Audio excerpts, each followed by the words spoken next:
नमस्कार मंडळी, तर आज आपण बनवूया मेथी पराठा. मेथी पराठा बनवण्यासाठी आपण घेतली बारीक मेथी तोडून. तुम्ही बघू शकता आपण मेथी तोडली आहे आणि त्याला स्वच्छ धुवून त्याचे बारीक असं चिरून घेत आहोत. मेथी झाल्यानंतर लसूण घेतले आहेत, लसूणमध्ये हिरवी मिरची घेतली आहे आणि थोडं जिरं पण घेतलं आहे. त्याला असं बारीक वाटून घ्यायचं. बघू शकता तुम्ही, आपण असं बारीक वाटून घेतलेलं आहे. छान. त्यानंतर 4 चम्मच गव्हाचं पीठ घेतलं आहे. 4 मोठे चम्मच तुम्ही घेऊ शकता गव्हाचं पीठ.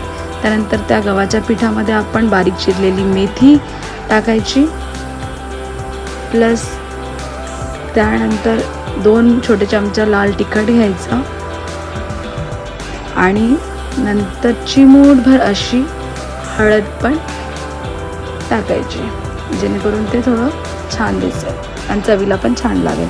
त्यानंतर मीठ घ्यायचं 2 छोटे चम्मच आणि जे वाटून ठेवलेलं मिश्रण होतं, पेस्ट लसूण आणि मिरचीचं, ते पण येथे घालायची.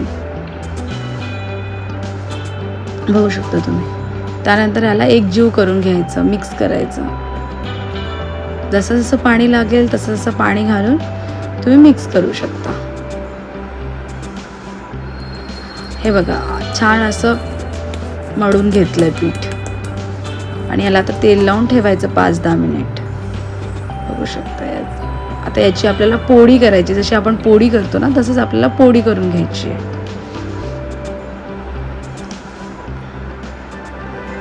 पोळीसारखं लाटून घ्यायचं आहे.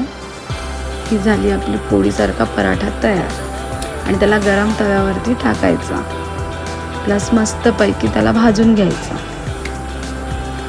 बघू शकता तुम्ही, गरम तवा असल्यामुळे लगेच भाजला गेलाय पराठा. दिसायला पण एकदम मस्त दिसतोय. हा झाला आहे घरगुती मेथी पराठा. तुम्ही पण बनवू शकता. Thank you for watching. Like, share and subscribe.